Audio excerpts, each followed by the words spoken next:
Assalamualaikum warahmatullahi wabarakatuh. Perkenalkan, nama saya Viola Amalia Ismail dengan NIM 2502010208822 S1 PJJ Manajemen kelas MJ701 Universitas Cyber Asia. Kali ini saya akan menjelaskan mengenai UAS Manajemen Investasi dengan dosen pengampu yaitu Ibu Pustika Ayuning Putri SEM SIM. Soal kasus yang pertama yaitu seorang investor ingin menempatkan dananya pada dua aset berbeda, yaitu saham dan obligasi, dan meminta Anda sebagai konsultan keuangan mengevaluasi kinerja portofolio yang sudah ia miliki sebelumnya. Anda diberikan data sebagai berikut.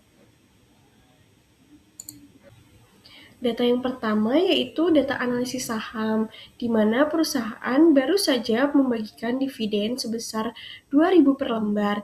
Investor mengharapkan dividen tumbuh sebesar 10% per tahun secara konstan.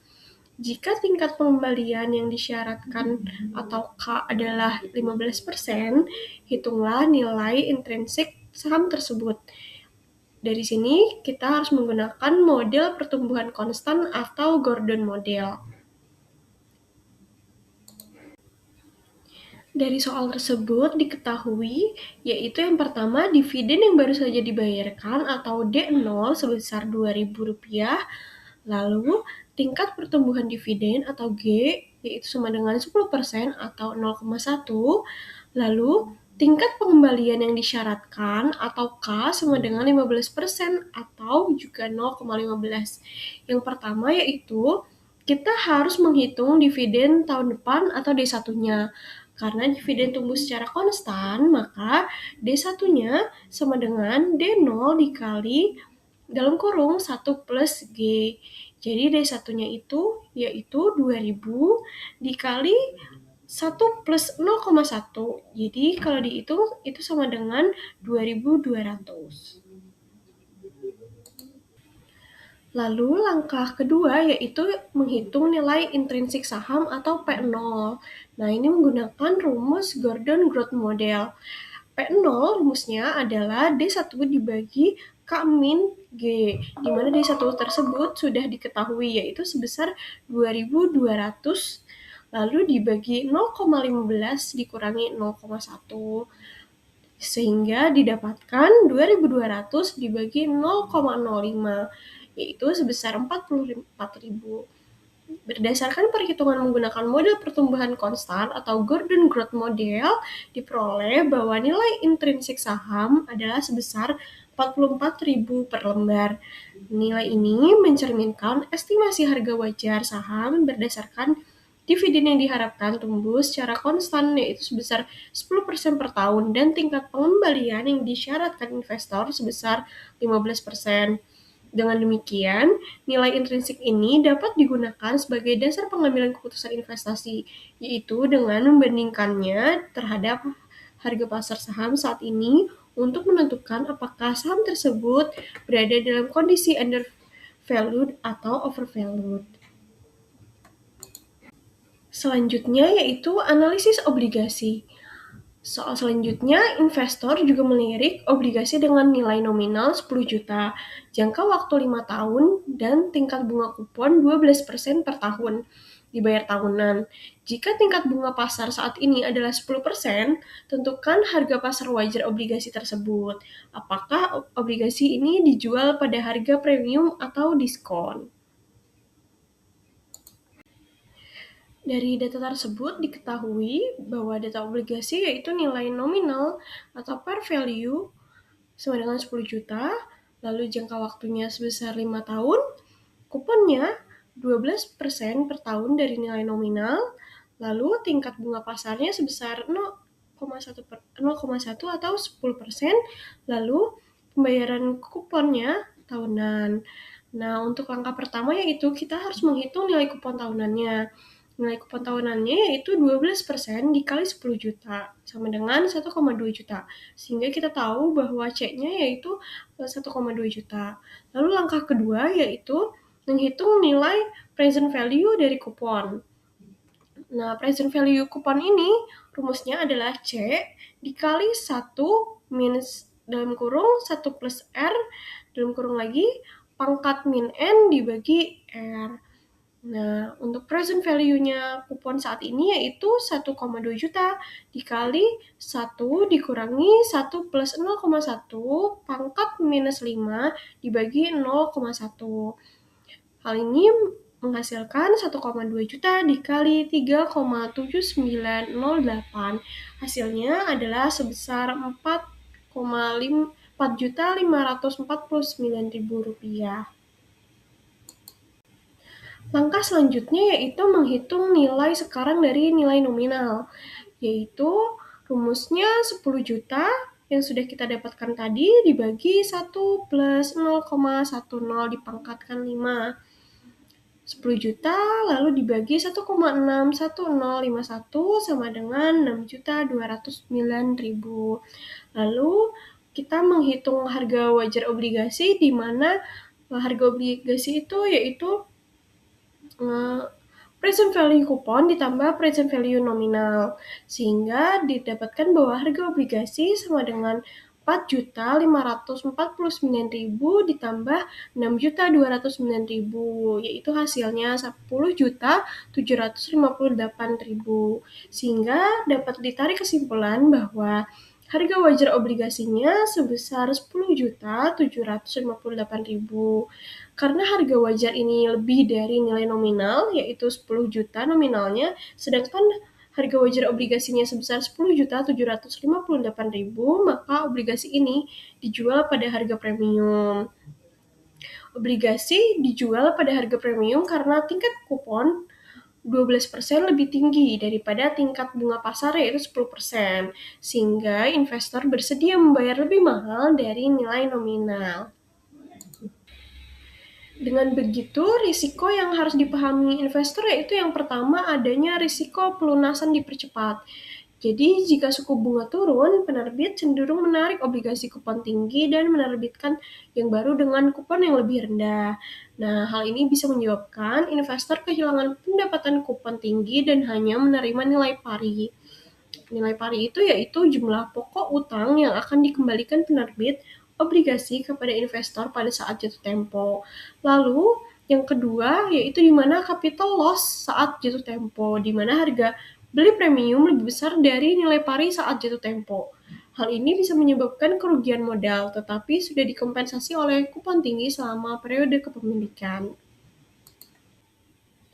Lalu soal ketiga yaitu evaluasi portofolio saat ini, di mana investor sudah memiliki portofolio A dengan kinerja setahun terakhir sebagai berikut. Yang pertama, rata-rata return portofolio sebesar 18%, lalu rata-rata return bebas resiko sebesar 6%, lalu beta portofolio sebesar 1,2, standar deviasi sebesar 12%, lalu return market sebesar 14%. Anda, sebagai konsultan, diminta untuk menganalisis dan mempresentasikan poin-poin berikut. Yang pertama yaitu analisis nilai intrinsik, yang kedua penilaian obligasi, lalu yang ketiga adalah evaluasi kinerja. Yang pertama yaitu analisis nilai intrinsik.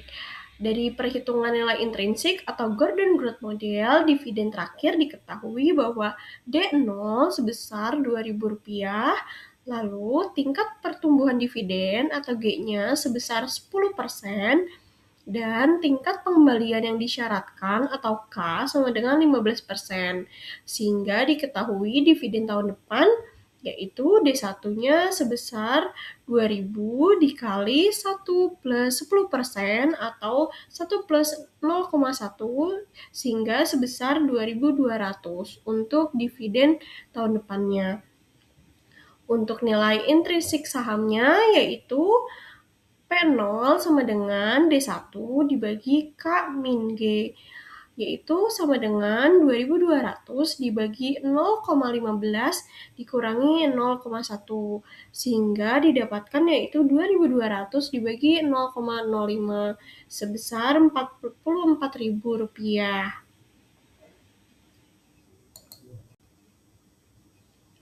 Dari perbandingan dengan harga pasar, yaitu di mana harga pasar saat ini sebesar 45.000. Sedangkan nilai intrinsik yang tadi sudah kita bahas atau kita hitung yaitu sebesar 44.000. Nah, kesimpulannya yaitu karena harga pasar lebih tinggi daripada nilai intrinsik, maka saham PT Maju Bersama berada dalam kondisi overvalued, sehingga kurang layak untuk dibeli dan lebih tepat untuk dipertimbangkan dijual atau ditahan. Karena kalau seperti itu ditahan lebih baik, kalau misalnya dibeli kurang layak. Seperti itu. Lalu yang kedua yaitu penilaian obligasinya. Diketahui perbandingan dengan harga pasarnya yaitu harga pasar saat ini sebesar 45.000 dengan nilai intrinsik sebesar 44.000. Analisisnya yaitu dengan asumsi nilai intrinsik tersebut merupakan nilai nominal atau nilai obligasi, maka obligasi ini diperdagangkan pada harga premium. Artinya, investor membeli obligasi dengan harga yang lebih tinggi dibandingkan nilai yang akan diterima saat jatuh tempo.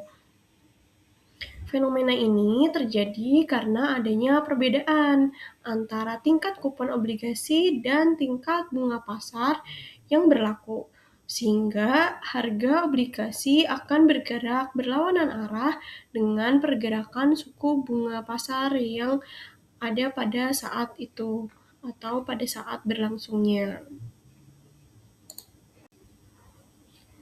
Apabila tingkat kupon obligasi lebih tinggi dari tingkat bunga pasar saat ini, obligasi tersebut menjadi lebih menarik karena menawarkan pendapatan tetap di atas rata-rata pasar. Akibatnya, permintaan meningkat dan investor bersedia membayar harga premium untuk mendapatkan imbal hasil yang lebih kompetitif.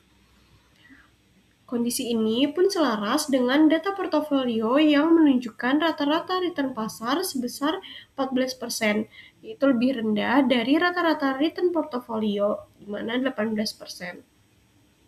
Hal ini mengindikasikan bahwa secara umum, tingkat imbal hasil pasar sedang berada pada level yang lebih rendah, sehingga obligasi dengan kupon tinggi menjadi incaran investor. Dengan demikian, wajar apabila obligasi tersebut dihargai di atas nilai nominalnya. Lalu yang ketiga, evaluasi kinerja portofolio A. Diketahui bahwa di data portofolio, return portofolio atau RP sebesar 18% atau 0,18. Lalu return bebas risiko atau RF-nya sebesar 6% atau 0,06. Lalu betanya sebesar 1,2, standar deviasinya sebesar 20%, lalu return market atau RM-nya sebesar 14%. Nah, yang pertama, dihitung dari indeks Sharpe-nya. Rumus indeks Sharpe yaitu return portofolio dikurangi return bebas risiko dibagi standar deviasi, sehingga didapatkan 0,18 dikurangi 0,06 dibagi 0,2 sebesar 0,12 dibagi 0,2 sehingga didapatkan indeks Sharpe-nya sebesar 0,6. Lalu yang kedua, kita menghitung indeks Jensen atau Jensen's alpha-nya.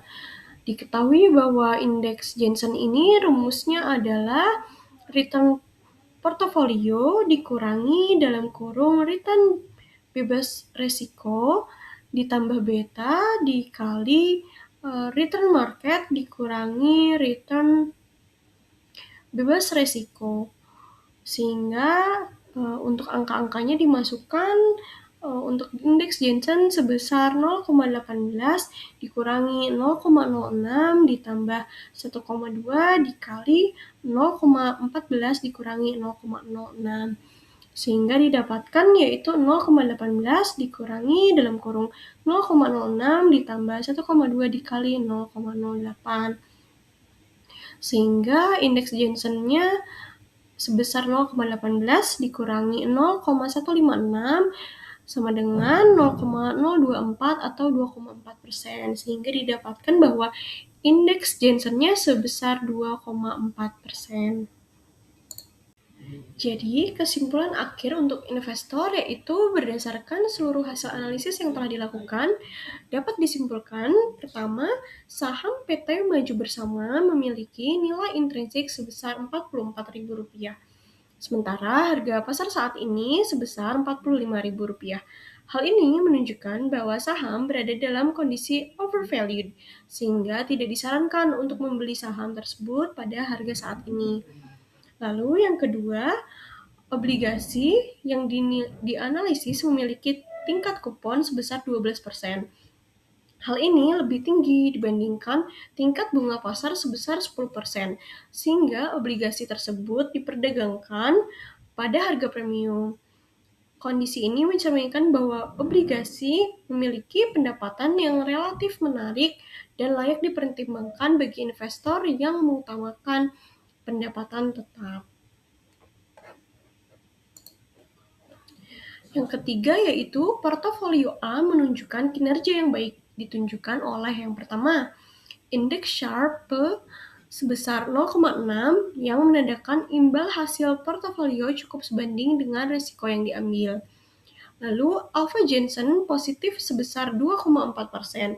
Hal ini menunjukkan bahwa manajer portofolio berhasil mengalahkan kinerja pasar setelah memperhitungkan risiko sistematis. Sehingga dapat disimpulkan bahwa secara keseluruhan, investor disarankan untuk lebih selektif pada investasi saham, mempertimbangkan obligasi sehingga instrumen pendapatan stabilitas tetap mempertahankan atau mengoptimalkan portofolio A karena dikelola secara efektif dan memberikan kinerja yang kompetitif. Terima kasih, mohon maaf jika terdapat kesalahan. Wassalamualaikum warahmatullahi wabarakatuh.